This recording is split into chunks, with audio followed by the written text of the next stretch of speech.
Naamini kwamba katika wito wa aina yoyote ulio wa kweli, tena wito wa Mungu, unaweza kuwa na sifa kuu na zinaonekana kwa wazi kabisa katika maandiko matakatifu 5.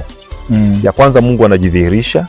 Ya pili, Mungu anamuita, na anapomuita anaambatanisha na lengo. Na 3, kuna kusita au kuwa na mashaka, kukataa au kuwa na vikwazo vya namna fulani. Na ya 4, Mungu ni kumuondolea vikwazo. Na ya 5 basi ni kutumwa. Nimeitika wito, nitume Mungu wangu nikatangaze neno kwa mataifa yote. Mimi hapa nimeitika wito, nitume Mungu wangu nikatangaze neno kwa mataifa yote.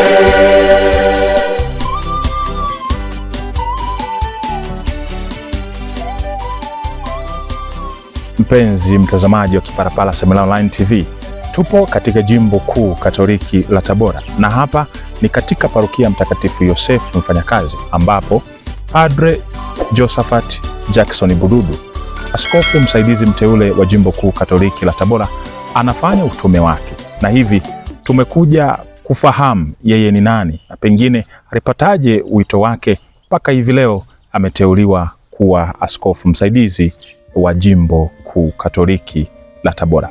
Baba, Kiparapara Seminari kwanza inakupongeza kwa uteuzi huu ambao umeupata, lakini pia tungependa kufahamu wewe ni nani, unatoka katika familia gani, familia ya watoto wangapi, na hivi leo ni padre na askofu msaidizi mteule. Karibu. Asante sana. Kwanza nianze kwa shukrani kwa matashi mema hayo kutoka kwa jumuiya ya seminari. Kwa jina natambulika kama ulivyokwisha kunitambulisha. Mimi ni mzaliwa wa Kaliua, parokia ya Kaliua, ambao pia ni wilaya ya Kaliua, mkoa wa Tabora na Jimbo Kuu Katoliki la Tabora. Ni mtoto wa 5 kati ya watoto 13 wa familia ya baba Mzee Jackson Dihagati, lakini kwa mama ni kwa mama wawili. Kuna mama wa kwanza ambapo tumezaliwa watoto 7 na mama wa pili ambapo wapo watoto 6. Kumbe jumla ni 13.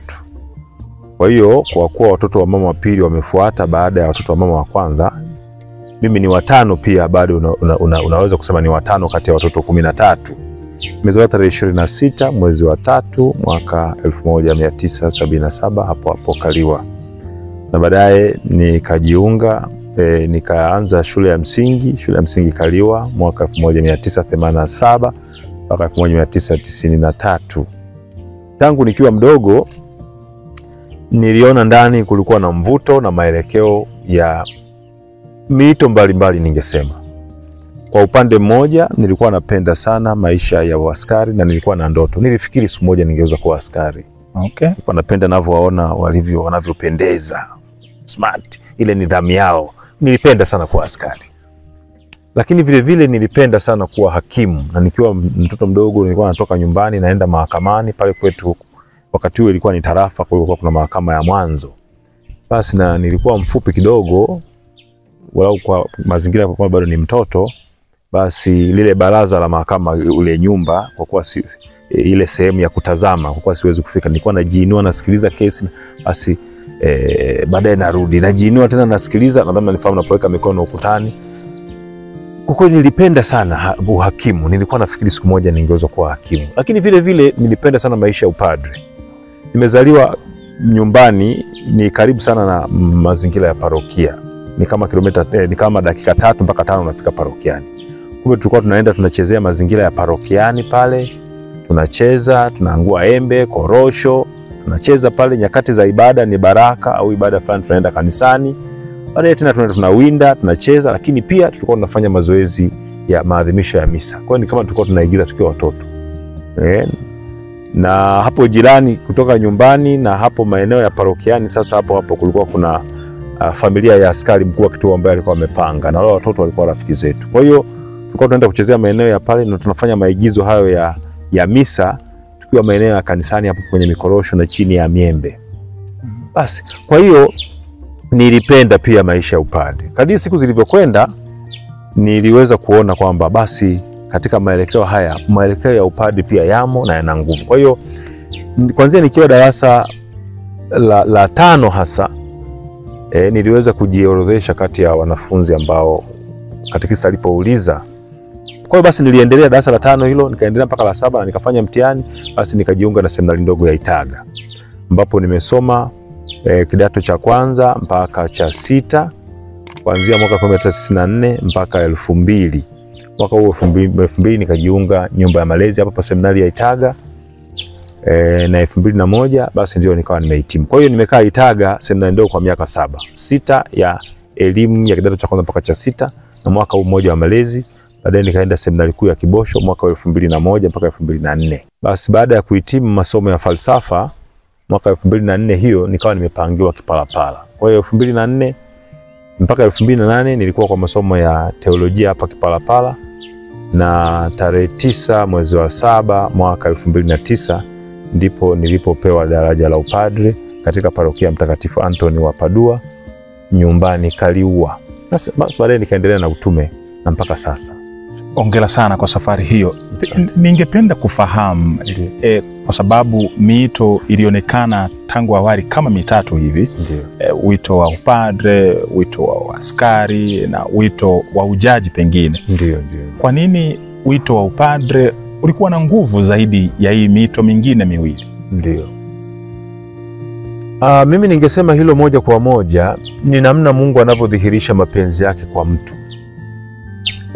Kwa sababu si jambo geni katika safari hii ya miito kwamba hiyo miito mingine inakuwa ni kama sehemu ya ndoto. Mtu anakuwa na ndoto ya mambo mengi, lakini kile ambacho Mungu anataka ataendelea kuweka msukumo na kuweka mazingira ili kumuongoza huyu aweze kukiendea kile ambacho Mungu ndio anataka.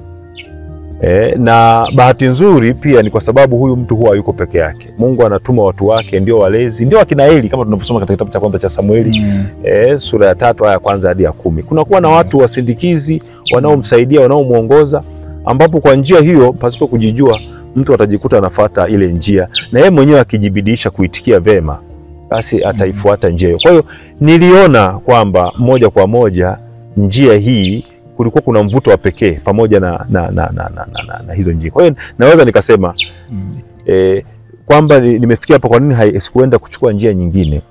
Ni kwa sababu pia nguvu za Mungu zilizoko ndani, ni pamoja na mazingira na misaada ambayo yeye mwenyewe alikuwa ameshaitayarisha, na mimi kwa kusaidiwa na kwa kuitikia basi nikawa nimefikia hapa nilipo sasa. Hongera sana. Tunajua safari ya majiundo si nyepesi. Ndio.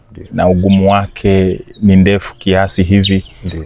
Kwako ilikuwaje baada ya miaka 6 ya Itaga seminari? Ndio. Ukapata na malezi pale, ukaelekea Kibosho. Ndio. Na ukarudishwa Kipalapala ambapo ni nyumbani jimbo kuu Katoliki la Tabora. Ndio.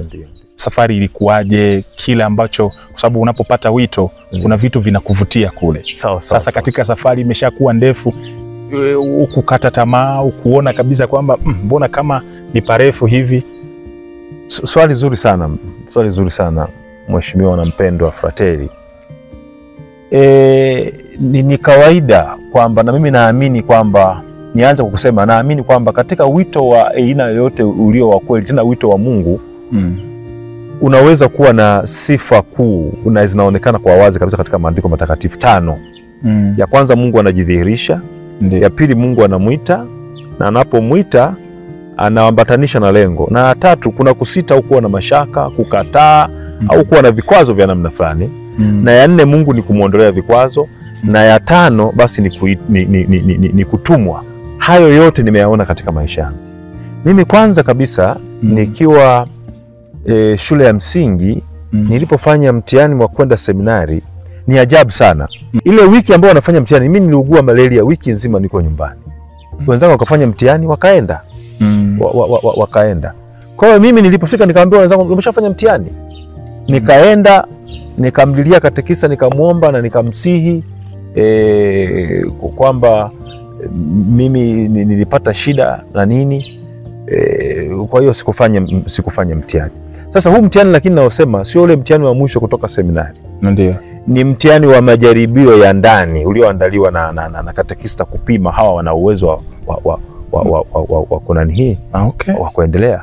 Basi huo nikawa nimeruhusiwa nikafanya na taratibu nyingine nikafanya kama kawaida. Basi baadaye ulipofika wakati wa mtihani, nikafanya mtihani na wenzangu. Tulikuwa wanafunzi 5 kutoka parokia yangu ya Kaliua. Basi tukafanya huo mtihani, na kati ya hao watoto 5 nilichaguliwa mimi peke yangu. Kati ya hao watoto 5. Kwa hiyo nilichelewa, lakini nilichaguliwa peke yangu kati ya wanafunzi 5 wa parokia nzima. Lakini sisemi haya kwa kujisifu. Nashangaa mimi mpango wa Mungu. Yeah. Ni ajabu kwamba katika matokeo ya mtihani nilikuwa mwanafunzi wa kwanza kijimbo. Sasa mimi nasemea, naona ni Mungu jinsi alivyotaka kuweka mambo kwa namna yake. Lakini pia na serikali matokeo yakatoka, nilikuwa nimepangiwa kwenda sekondari ya Kilosa Morogoro. Lakini wakati tunasubiri matokeo, mtihani yote tumefanya wakati tunasubiri matokeo, mimi babangu alikuwa anafanya biashara. Alikuwa anafanya biashara, tuna biashara ya samaki. Mimi sasa nikajiunga naye, nilikuwa nafanya biashara. Huo matokeo yametoka ya sekondari, yametoka ya seminari, mimi niko na shughuli nyingi. Sasa lakini alipotoka matokeo yote ya sehemu mbili, sekondari na seminari. Seminari ada ilikuwa 20,000. Sekondari ada ilikuwa ni shilingi 8,000. Yaani 4,000 kila muhula unatakiwa uende nao. Mimi nikamwambia baba, mimi siendi seminari. Tuachane na 20,000 twende na hiyo. Niende ni kwa sababu tutaweza kumudu ni 8,000. Tuachane na hiyo 20,000. Baba hakunielewa kabisa. Akaanza kunishawishi, nimekula msimamo. Tukawa tunaenda safari, lakini kumbe baadaye kwa sababu nimechaguliwa mtoto pekee, na basi paroko alianza kutuma watu kuja nyumbani kunitafuta ili kusudi kuanza kufanya maandalizi. Mimi naogopa kwenda kumpa jibu. Naendelea na safari zangu. Nilikuwa naenda Usinge huko kununua samaki na baba, tunakuja tunauza. Basi tunaendelea kutafuta fedha. Mimi natafuta fedha niende seminari, niende sekondari. Basi baba akatambua kwamba amekwama kunishawishi. Kwamba hajafanikiwa. Siku moja akaniambia, tutaenda parokiani ukamwambie baba paroko kwamba sasa hutaenda seminari na unakwenda sekondari. Basi kweli tukapanga hiyo siku, tukaenda asubuhi, tukasali misa za asubuhi. Basi mimi nikatoka, baba nikamwacha anazungumza na watu. Nikatangulia mbele, mazingira ya pale nyumba ya mapadi yuko pa kanisa liko kwa ndani. Kwa hiyo tumetoka kanisani, mimi nikawa pale namsubiri baba, namsubiri na paroko. Paroko alikuwa anaitwa Albert Tivino, ni misionari wa Afrika, ni Mkanada. Basi akafika, kwa kuwa ndio walikuwa wanaagiza vijana kwenda kututafuta, akaniambia, Josafati, tulikuwa tunakutafuta. Utakwenda seminari au namna gani? Nikasema ndio, ile tumetuleta na baba, namsubiri tuje ofisini. Akasema basi mje saa 3. Muda wa ofisi. Basi baba akaja, nikamwambia amesema tuje saa 3. Tukaenda nyumbani. Sasa tulipofika tukaja hapo ofisini. Tulipofika basi ndio sasa tukawa na paroko na baba.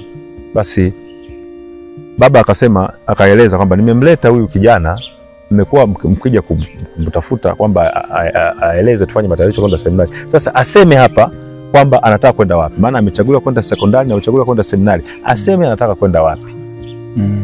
Nikaeleza nicho. Sasa baba paroko, mimi nilikuwa napenda kweli kwenda seminari. Lakini matokeo yangu sasa yaliyokuja yaniruhusu kwenda sekondari na kwenda seminari. Hasa kulingana na hali ya kipato ninavyoona na shughuli ambazo na mimi tunazifanya na baba na kipato ninachokiona na majukumu ya familia. Mimi nimemwambia baba na ningependa kwenda sekondari ambako ada ni shilingi 8,000 tunaweza kumudu. Alafu seminari ninaweza kujiunga hata wakati wote kule baadaye. Nimeulizia, nimesikia inawezekana. Baba akadaki hapa akasema, baba paroko, mimi naomba yeye aeleze anataka kwenda wapi. Mimi ndio mzazi wake. Najua mimi ndio nimemkuza. Najua tumetumia njia zipi mpaka amefika. Kwa hiyo hizo habari asizungumze, sio juu yake. Mimi najua. Acha habari hizo. Akasema, Josafati, umemsikia baba anavyosema? Paroko akawa anacheka. Umesikia? Sasa moyoni lakini nikaumia sana. Sasa baba amesema kwamba lakini mbona mazingira tu mimi nayaona na familia hii, na kaka yangu mmoja tayari alikuwa ameshaenda seminari. Yuko kwa shirika la wadogo wa Mtakatifu Francisco Capuchini kwa Father Ricardo hapo Izazi Iringa wakati. Na naona tunavyohangaika na mimi mwenyewe na wadogo zangu wanafuata. Lakini baba ameshatoka huyo. Nikasema, paroko, mimi nitaenda seminari. Nikasema tena baba alisema kitu kimoja mpaka paroko ilimgusa. Akasema hata kama itanilazimu kuuza nyumba. Achague anapokwenda. Nikasema nitakwenda seminari. Basi kimya baba paroko akaenda ndani, akaleta fedha shilingi 10,000 ambayo ilikuwa ni ada na mwaka mzima. Mwaka mzima. Basi tayari akawa amemaliza, nikaenda. Na nilipokuwa nakuja kila likizo nilikuwa nafanya kazi parokiani, hata pasipo kufanya kazi, maana baadaye alihamishwa. Alinilipia ada. Kusema kweli mimi ni mwanafunzi nilipata bahati, nililipiwa ada kidato cha kwanza mpaka cha 6. Hata alipohama, maana alihama hapo, baadaye akawa mkuu wa shirika Tanzania. Mmoja kati ya wakuu wa shirika Tanzania Misionari wa Afrika. Baadaye akahama akaenda kuwa mmoja kati ya baraza la washauri kwa ulimwengu kule Roma.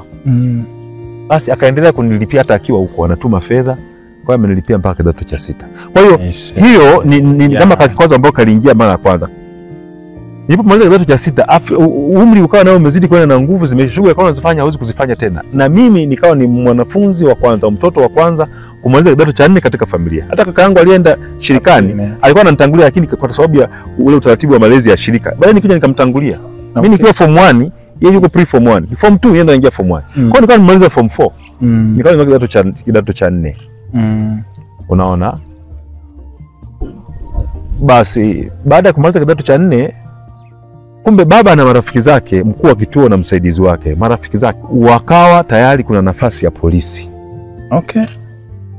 Basi wakaja akaniambia kwamba wale wazee wameniambia kuna nafasi ya polisi. Sasa nikamwambia baba, matokeo yananiruhusu kwenda kidato cha 5 na 6. Kwa kuwa hizi nafasi huwa zinapatikana tu, mimi naomba niende, alafu nitakuja ninaweza kwenda baadaye. Kwa kweli namliza kindani, kinachonisukuma zaidi ni maisha ya upadre, ya wito. Basi tuligombana sana na baba. Unaona, yeye mwanzoni alikuwa anataka niende seminari, mimi nilikuwa nataka niende kule kama alikuwa na wazo kwamba nitaondoka. Okay. Sasa tena kwa sababu ya uzee na hali ya kiuchumi, niliona kabisa kama alikuwa na kishawishi kwamba niende upolisi, alafu baadaye labda naweza kusaidia familia. Kabisa alikuwa na mawazo. Nilimkatalia, akawaleta wale wazee. Nikawajibu hivyo hivyo kwamba hizi nafasi nasikia huwa zinakuja. Akasema, "Kweli kabisa kijana, umesema kweli. Unaweza kwenda ukasoma, alafu ukimaliza form 6 ukija huko unaenda kusomea moja kwa moja Nyota. Nafasi zinatoka kila mwaka na sisi tunaweza bado kufanyia maarifa." Baba hapo akawa ameshindwa hoja. Okay. Nikaenda kwa kidato cha 5 na cha 6. Nikaenda kidato cha 5 na cha 6 nikamaliza. Basi niliporudi tena, nafasi ya polisi tena akawa imepatikana, pia nafasi ya maliasili, na akaja na wale maafisa. Tena. Baba tena akaja na ushawishi mkubwa. Pia nikamkatalia. Nikasema, baba, hapo ndani naona kuna msukumo zaidi wa maisha ya upadre. Sasa nitumie lugha gani? Nikamwambia, baba, mimi nasikia elimu ya falsafa ni nzuri sana. Mimi ningependa niende nikasome.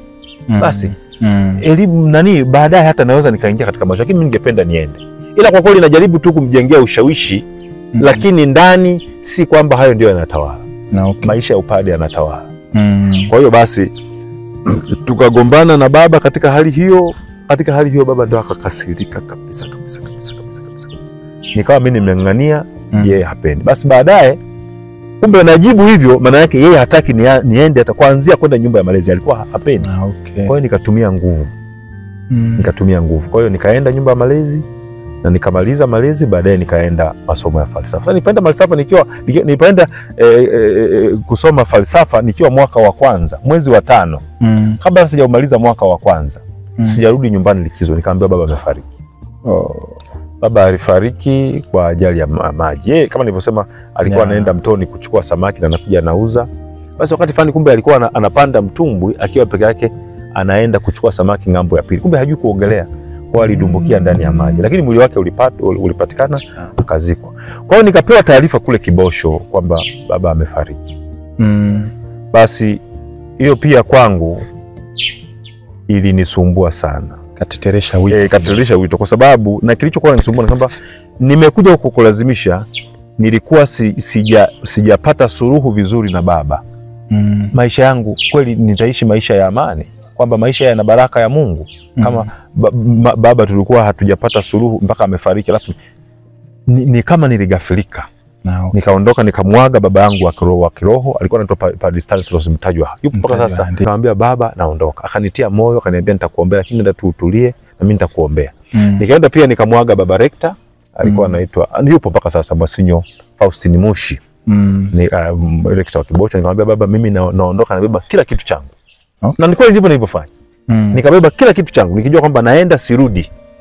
Nikabeba.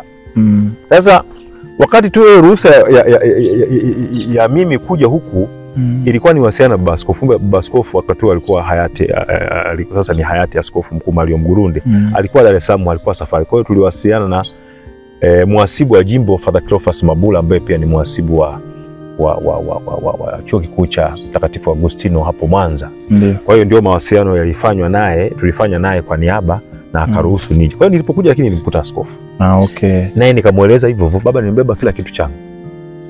Basi baba askofu Mgurunde naye akanitia moyo, akanieleza mpaka asili ya familia yake. Yeye alielewa. Okay. Hoja ndio baba, mimi nimekuja na kila kitu. Nikamwambia baba hakutaka mimi niwe padre, bila shaka alitaka tusaidiane katika mazingira ya kusaidia familia. Na sasa baba kweli ameondoka. Nadhani sasa huo ni wakati wa kufuatilia ile jukumu. Okay. Akaniambia, akaniachauri sasa askofu, akasema ukiacha upadre, ukiacha maisha haya upadre, safari ya maisha ya upadre, wito wako upadre kwa sababu ya kuisaidia familia, maana yake utaishi maisha ya ndoa, kumbe utaoa. Nina imani kwamba hicho unachotaka kufanya hutakifanya. Mawazo yatakuwa kwa mke wako na watoto wako. Hutawasaidia hao ndugu zako.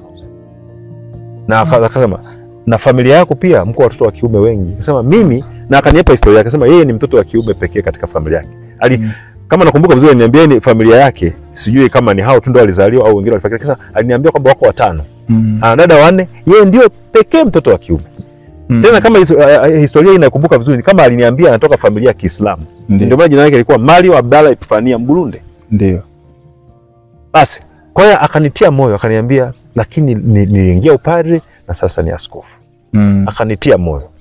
Basi aliniruhusu niende nyumbani likizo ya mwezi mzima, kwa sababu kule niliondoka hata sikutaka kufanya mtihani. Niambia sitafanya mtihani, sina uwezo wa kufanya mtihani. Nililazimisha, nikasema naondoka. Okay. Nikaondoka hata sikufanya mtihani. Kwa hiyo ndio mtihani wa nini? Mimi maisha ndio mwisho. Kwa hiyo nikawa nimerudi, na kwa sababu nimerudi kabla hata mtihani haijafanywa, shule haijafungwa, seminari haijafungwa, nilipofika hapa nakaa na nani, nikaambiwa niende nyumbani. Kwa hiyo nikaenda nyumbani mwezi mzima. Nikakaa pale na ndugu zangu kama kipindi cha maombolezo. Kwa lakini kilisaidia sana kupata utulivu. Wenzangu walipokuja likizo sasa, na mimi kwa mawasiliano yalikuwa yanafanyika na mkurugenzi wa Migondoni, nikaambiwa nirudi. Tulikuwa na utaratibu wa kuwa na utaratibu au program kama tukijiganisha wa kuwa na kozi za Kifaransa hapo jimboni mwezi mzima. Okay. Hapo baadaye ndo natawanya parokiani kufanya utume. Kwa hiyo nikarudi, nikaendelea na kozi hizo. Kwa hiyo ninayaona hayo mazingira. Sasa nimesema zile sifa kwa ujumla. Siwezi kuchambua, lakini ukiangalia katika historia yangu utaziona. Kuna vikwazo ambavyo vimeingia hapo, ambavyo pia Mungu alifanya kuthibitisha kuviondoa. Kwanza kuna swala la kiuchumi. Ndio. Lakini pia ni kama mazingira hayo pia alinifanya mimi mwenyewe kusita. Alafu kuna mtu fulani tena baba naye akaingilia kati kama kutaka kwa ajili ya tatizo la kiuchumi, kama nione uwezekano wa kusaidia. Ndio. Kuna mazingira fulani ambayo na mimi nilishawishika baada ya kifo cha baba. Basi hivyo. Kwa hiyo safari yangu sio kwamba imeenda imenyoka hivi, kulikuwa na vikwazo, lakini Mungu aliendelea kuonyesha njia. Basi kwa kifupi nimepitia mazingira pia namna, kwa kifupi sana. Hongera sana, na pengine Mungu anaendelea kukuangaza zaidi. Utume wako wa kwanza kama padre, sasa umepadrishwa, umepewa utume baba askofu, baada ya kukasikia umefanya pia cathedral pale, umekaa kama paroko. Ulikuwaje? Asante sana. Basi mimi kwa mara ya kwanza utume wangu nilianza mwaka 2009 mwezi wa 8. Nimepadrishwa mwezi wa 7. Na kwa kawaida kulikuwa na desturi kwamba baada ya kupadrishwa unapewa mwezi mzima kwa ajili ya misa za shukrani na nini. Kwa hiyo ilikuwa hivyo. Kwa hiyo tarehe 20 mwezi wa 8 ndio niliwasili hapo na kuanza utume kanisa kuu tarehe 20 mwezi wa 8 mwaka 2009. Nikiwa nilipadrishwa tarehe 9 mwezi wa 7 mwaka 2009. Kwa hiyo mwezi mzima nilikuwa nao. Basi kwa hiyo nikarudi nikaja hapo kama kituo changu cha kwanza. Mimi nilipenda utume. Nadhani kuna siri hiyo ipo hapo, kwamba mahali ambapo umepangiwa kwa mara ya kwanza, nafikiri kwa kawaida kama maisha haya, kama ninyi mnavyoona sasa, nyinyi mafrateri, ulivyo na ndoto ya upadre, unapofika upadre, basi kwa hiyo mimi kama vijana wengine ambaye nilikuwa na uchumia upadre kwa hamu kubwa sana, nilipofikia naona nilifanya kazi kwa bidii. Nilipata bahati, naita ni bahati kwa maana hii. Nilipata bahati kufanya kazi katika parokia hiyo ambao nilikuwa naishi na mapadri wawili wenye umri mkubwa kuliko mimi. Yaani wamepata upadi kabla mimi sijazaliwa. Yaani wote wamepata. Mmoja amepata upadi mwaka 71, mwingine mwaka 72. Paroko wangu alikuwa mheshimiwa Padre Athanas Kienze, ambaye sasa ni padri mwenye umri mkubwa kuliko wote katika jimbo kuu la Tabora. Most senior priest. Okay. Sasa ni wakili paroko Ipuli, na alikuwepo pia marehemu Padre Wilfred Dino. Hao ndio nilikuwa naishi nao. Kwa hiyo paroko alikuwa Father Kienze, Father Dino, wakili paroko namba 1, mimi wakili paroko namba 2. Okay. Sasa kwa hiyo nilikaa na mapadri ambao niliona hao ni baba zangu. Katika hizi misa za jumuiya, vigangoni kwenda kuhudumia wagonjwa, ninaona ni parokia ya mjini ambayo ni shughuli ni nyingi. Ilikuwa ikitokea, niliona kabisa nasema mababa kaeni, mimi nitakwenda. Kwa hiyo nilifanya utume kwa nguvu zote. Okay. Kwa hiyo niliupenda utume wangu. Niliupenda sana. Sasa umesema utume wako ulikuwaje? Niliupenda na nafikiri kwa mapenzi hayo nilitengeneza ukaribu na waamini. Okay. Huo ni mwaka 2009 nimemaliza. 2010 mwishoni mwa mwaka tulifanya mafungo ya mapadi wote wa jimbo hapa parokia ya Kipalapala katika nyumba hii ya malezi. Tulifanya mafungo. Na tulipofanya mafungo hayo, baba askofu alikuwa anaongea na mmoja mmoja. Ni ajabu, aliniuliza, wewe ungependa kusoma, ungeweza kusoma masomo gani? Alikuwa tayari na masomo yake ameshapendekeza. Mimi nilichukua masomo ya sanaa, history, geography na lugha. Kwa alikuwa amependekeza kati ya historia au geography, nikasome masomo ya juu. Kumbe alikuwa ana mawazo alipendekeza. Okay. Nikamwambia hapana. Mimi kama kuna nafasi ya kusoma, ningependa kusoma ama somo la maadili au maisha ya kiroho. Ndio mapendekezo yangu. Basi, kwa hiyo kumbe aliniuliza tu, nikashangaa, ameniuliza tu. Basi sio kwa na mipango yake ya baadaye, au labda mimi baada ya kusema hivyo alikuwa mipango yake kama amebadilisha. Basi akanirudi, lakini alinigusia. Aliniambia basi tumepanga, tulikuwa tumefikiria uende ukatusaidie. Naona ameniambia masomo, alafu pia ananiambia tulikuwa tumefikiria tukuhamishe parokia. Upate uhamisho kwenda parokia ya Ndono. Kwa nini nimehamishwa parokia ya Ndono? Hii ni parokia ya Mtakatifu Terezia wa Mtoto Yesu ya kanisa kuu, na ile ni parokia ya Mtoto Yesu Ndono. Parokia Mtoto Yesu. Parokia ya Mtakatifu Terezia wa Mtoto Yesu kanisa kuu, na ile ni parokia ya Mtoto Yesu, parokia ya Mtakatifu Terezia wa Mtoto Yesu Ndono. Zote ni Terezia wa Mtoto Yesu.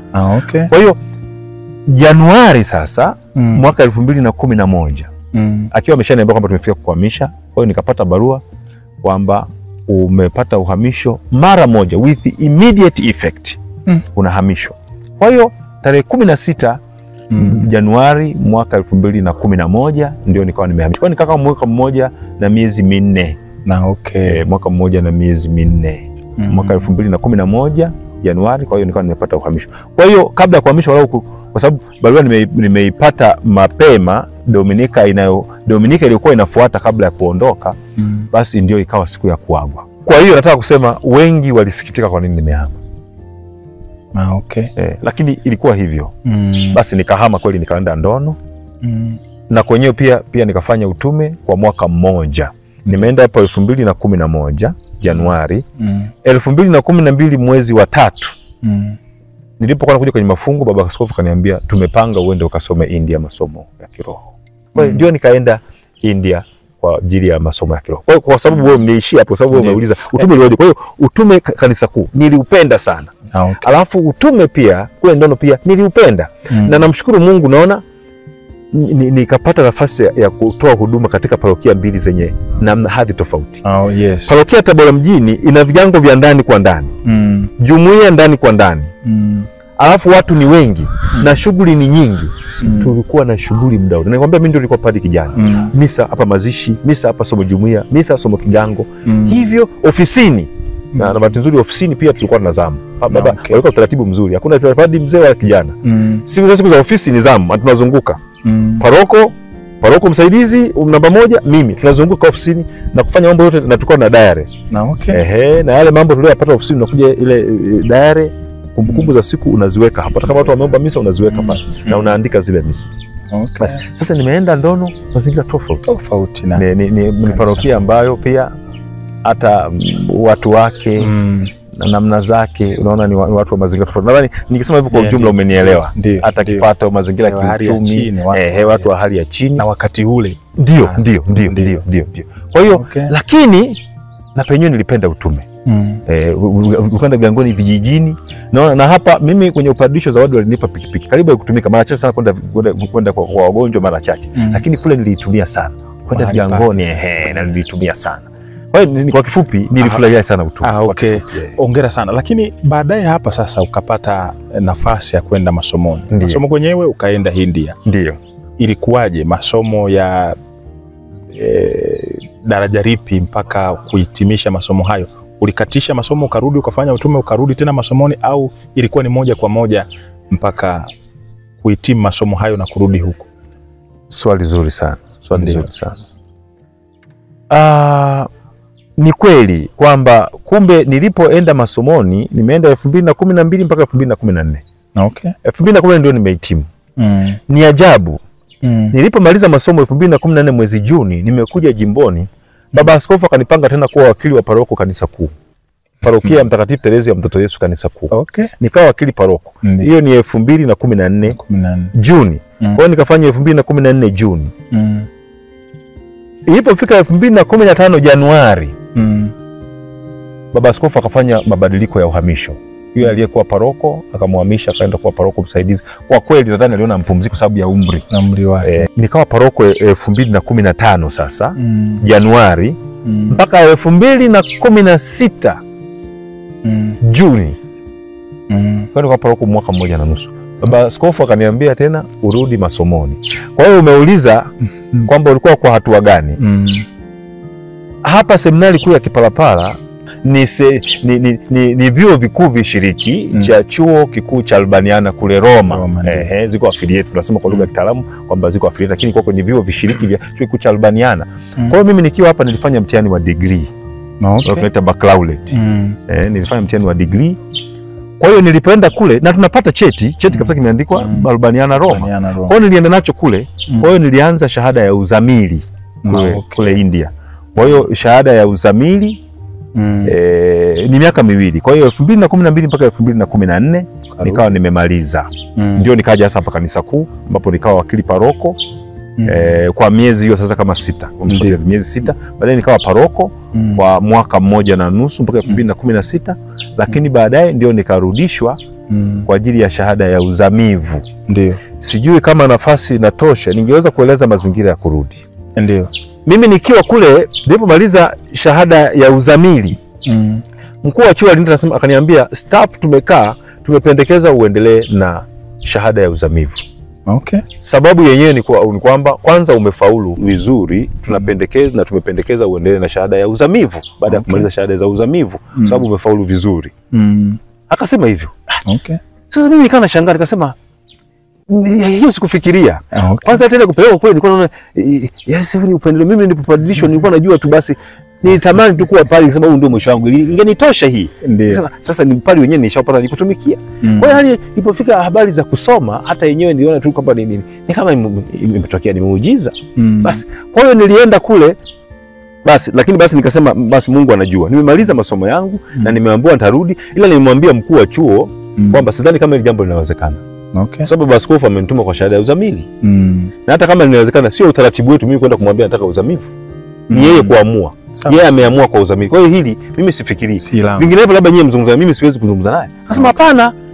Ni kweli kwamba sisi tunaweza kuzungumza naye, lakini lazima pia sisi tujiridhishe. Wewe unataka, sisi tunaweza kumwambia lakini tukimwambia alafu wewe ukasema hutaki. Nikasema hapana. Kama baba askofu ataruhusu mimi sioni shida sasa, lakini sio mimi kwenda kumwambia. Okay. Kwa akasema sisi tunamwambia. Ndivyo alivyoniambia. Kwa akasema lakini na wewe useme. Kwa hiyo mimi nilipofika ndio nikamwambia. Nilipofika alitoka kutaka kujua juu ya maisha ya huko, kila kitu kilikuwaje, nikawa nimemueleza kwa kifupi na basi akasema sijui kama yeye alianza kusema au mimi nilianza kusema. Sikumbuki kati ya hiyo, lakini juu ya hili la kurudi chuoni. Yeye wala alichoniambia tumekupangia uwe wakili paroko tena Tabora mjini, parokia ya kazi. Lakini mimi pia mimi nilianza au yeye alianza, lakini nilimwambia pia, lakini nilipotoka kule mkuu wa chuo ameniambia na uongozi staff wamependekeza niendelee na mashahada niendelee na masomo kwa ngazi inayofuata shahada ya uzamivu, kwa sababu nilimaliza shahada ya uzamili, yani degree ya pili ya masomo ya tasawufi, wanaita tasawufi au tuseme masomo ya teolojia ya maisha ya kiroho. Basi akitiza kichwa, sio sasa. sio sasa. Ndio akaniambia tumekupangia uende. Basi nikaenda. Kwa nikajua tu hizi ndoto zimekwishaisha hizi. Nikaenda zangu pale, nikawa wakili paroko miezi 6 na baadaye paroko. Sasa nikajua ndio mambo yameisha kabisa. Na nikazoea utume na nikaanza kufanya kazi. Kwa hiyo baada ya mwaka mmoja na nusu tena ndio ananiita anasema tumepanga uende ukamalizie masomo yako. Kwa hiyo nilienda kwa hiyo miaka 2. Okay. Sasa nilivyoenda kwa hiyo miaka 2 nimerudi 2016 hiyo baba askofu ndio akapanga niende kwa shahada ya uzamivu. Kwa hiyo ndio nikaenda 2016 mpaka 19 nikawa nimemaliza shahada ya uzamivu kwa taaluma hiyo fani hiyo ya maisha ya kiroho. Lakini hapo katikati nilikuwa nahudhuria kozi. Katika hizo likizo ndefu za miezi nilikuwa nahudhuria kozi na nafanya mtihani, nafanya mazoezi, kozi za ushauri wa kisaikolojia katika chuo kinachoitwa Fountain College kiko Tamil Nadu. Ni moja kati ya mji wa India. Alafu na chuo kingine inaitwa Dindiga. Ni vyuo viwili, matawi mawili lakini yana uhusiano wako chini makapuchini. Nikawa nahudhuria, nafanya mitihani na nafanya mazoezi ya ushauri, wanafanya assessment, wanatoa marks. Kwa hiyo mpaka mwaka 2018 nikaenda pale nikahitimu, nikapewa stashahada au diploma ya masomo ya saikolojia na ushauri wa kisaikolojia. Inaitwa counseling and psychotherapy, diploma in counseling and psychotherapy. Nikawa nimepewa cheti diploma au stashahada. Alafu na huku shahada ya uzamivu katika teolojia ya maisha yako. Kwanza mwaka 2019 nilipokuja hapa, nilipomhitimu hayo masomo ndio nimekuwa hapa sasa. Kwa nafasi hizo tu mbalimbali. Nimekuwa hapa kama mlezi. Kwa kweli kilichonileta hapa, huduma ya kwanza ilikuwa mlezi wa kiroho wa shirika la mabinti wa Maria, spiritual director. Spiritual director of the Congregation of the Daughters of Mary Tabora. Alafu na nikawa wakili paroko hapa na mlezi msaidizi hapa nyumba ya malezi. Na wakati huo kwa nafasi mbalimbali alikuwa Padri Mlele, baadaye akaondoka akaja Padri ya Kilimali, baadaye kaja Padri Luziga. Mimi nimekuwa msaidizi wa nyumba ya malezi na paroko msaidizi, lakini kuanzia mwaka 2022 ndio nikawa paroko na mlezi paroko wa Kipalapala, parokia Mtakatifu Yosefu Mfanyakazi Kipalapala, na msaidizi wa nyumba ya malezi, na bado nimeendelea kubaki kuwa kiongozi wa maisha ya kiroho wa shirika la mabinti wa Maria. Lakini mwaka 2023 ndio nikawa nimeombwa sasa kuwa nafasi ya kuwa mmoja ya walimu wa seminari ya Kipalapala, seminari kuu ya Kipalapala hapa Tabora. Lakini vivyo nikaombwa kuwa uwakili wa baba askofu kwa watawa, vicar for religious. Hongera sana. Ni kazi si nyepesi, ni kazi nzito. Lakini uliibeba mabegani mwako na hivi leo umepata majukumu mengine ambao pengine ni mazito zaidi ya haya. Pengine ulikuwa unapitishwa hivi, unapitishwa, unatengeneza njia, sasa inakuwa ni njia yako ya moja kwa moja. Mimi pamoja na wengine tungependa sasa kufahamu umejisikiaje, yani ulipokeaje taarifa hii ya uteuzi inapokuja, kwa sababu si kazi nyepesi. Ni kweli. Basi jambo la kwanza nimelipokea kwa hofu na tetemeko. Kwa ujumla wake nikionja ile hali ya kutokustahili. Nikionja ile hali ya kutokustahili, na ningefikiri kabisa kutoka moyoni, kama ningeulizwa mimi ningeanza kufikiri watu wengine zaidi kuliko mimi. Kwa hiyo hili ndio lilinijia kwa sababu nyingi. Najua na hali ya kutokustahili. Nikijiangalia pia najiona pia ni kama alivyosema Yeremia sura ya kwanza aya 5 na kuendelea. Najiona pia labda ni mtoto mdogo, ni mdogo. Kwa hiyo kuna mambo mengi naweza kusema kwa jumla nilipokea kwa hali ya hofu na kutokustahili, lakini pia basi kwa unyenyekevu baada ya kuona kwamba ni kweli jukumu hili sasa nimelipata, na kuelezwa mazingira yote ya sababu kwamba hili jukumu limekuja kwako. Basi mwisho nimesema pamoja na kupokea, nalipokea kwa moyo wa unyenyekevu, kwa hofu na kwa tetemeko, lakini najikabidhi kwa Mungu nikisema mapenzi yake yatimizwe. Injili ya Mathayo sura ya 26 aya 42. Najikabidhi mikononi mwa Mungu, na nimeendelea kuomba msaada wa sala ya watu wote naokutana nao, na ninyi pia nimewaambia naomba msaada wa sala zenu. Kwa wakati nikijikabidhi kwa Mungu, basi naomba pia msaada ya hao wote wenye mapenzi mema, basi mniombee ni wazi, si kwamba mimi mnaponiombea mimi nitakaa hivi. Ni wazi mimi pia nitawaombea, lakini naomba msaada sana. Asante sana. Asante sana. Sisi tunashukuru sana kwa kuwa nawe kuzungumza mazungumzo haya, na kimsingi sisi tunatazama kwamba umekuwa sehemu ya historia, na pengine unaweza ukaisemea kidogo. Umekuwa sehemu ya historia ya Jimbo Kuu Katoliki la Tabora, ambapo maaskofu wake ni maaskofu mashuhuri hivi, si wepesi kusahaulika. Umemtaja hapa Mario Abdalla Mgurundi, lakini Marcus Mihayo, mzee Paul Zoka mstaafu hapa, umekuwa naye na umeona na staafu alinipadrisha, alinipa sakramenti ya upadrisho, na hizi uhamisho masomo kwa kweli ni mikononi mwake. Ndio unaona, pamoja na baba mwadhama anaendelea kuyafanya na kunilea, lakini pia siwezi kusahau nafasi ya askofu mkuu mstaafu Paul Zoka. Ndo huyo sasa Kardinali Protasi Rugambwa ambaye yuko mahali hapa. Unakuwa sehemu ya historia hiyo. Kwako wewe picha hiyo unaionaje? Ndio. Asante sana, ni swali zuri. Ni nafasi ya upendeleo.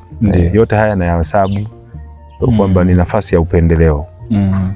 Tunayabeba katika hali ya kutokustahili kwetu. Ndio maana nasema ni upendeleo. Ni katika yeye anayetustahilisha. Ndio. Na ajabu, mimi nimekuwa nikiwaambia wale nawafundisha walelewa ninyi pia katika vipindi na watawa, nimewaambia Mungu hawaiti wakamilifu, anawakamilisha, anawaita. Kwa hiyo nataka kusema kwamba katika kila kitu ni yeye ndiye anatustahilisha. Hawaiti walio wakamilifu, anawakamilisha, anawaita. Na ndio maana tunaomba sala zenu ili kusudi niendelee kuimarishwa, ili nami nikiimarishwa niendelee kuimarishana na ndugu zangu. Amina. Asante sana mpenzi mtazamaji wa Kiparapara Seminar Online TV. Tumekuwa naye padre na askofu msaidizi mteule sasa wa Jimbo Kuu Katoliki la Tabora, Josephat Jackson Bududu, mahali hapa ambapo ni kituo chake cha utume, na ataendelea kuwa hapa mpaka taratibu nyingine zitakapotolewa. Pamoja na majukumu mengi hayo aliyoyaeleza kuwa nayo, hakusita kutufikia sisi wana Kiparapara kama mwalimu na mlezi.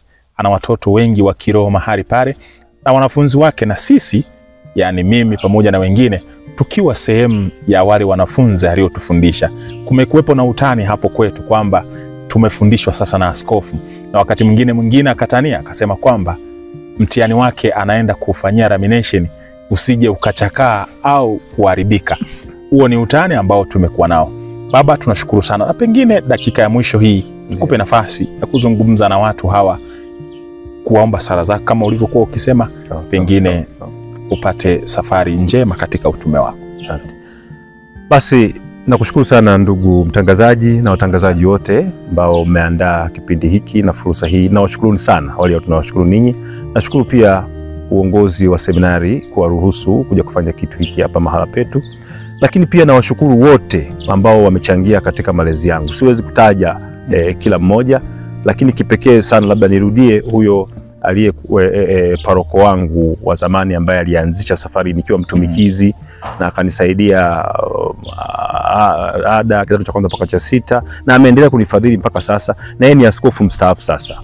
Na anaweza akaja. Tangu nilikuwa nifanya mawasiliano naye, aliniambia mwezi wa 7 ratiba ya kuja huko, kwa bila shaka tukimjulisha, tukimkaribisha atakuja. Kwa hiyo naona nitakuwa sijamkosea haki kumtaja yeye moja kwa moja, Mwashamu Askofu Albert Tivino, askofu mstaafu wa jimbo la Prince St. Albert, Canada. Namshukuru. Basi lakini pamoja na walezi wote, seminari Kipalapala, Ntungamo, Kipalapala, Kibosho, Itaga, huko chuoni nilipoenda masomoni, waumini tuliofanya nao kazi, watawa, wote naweza kusema wote, mafrateri, wote kwa ujumla. Basi ninawashukuru ni nyote kwa kuwa katika kuwa pamoja.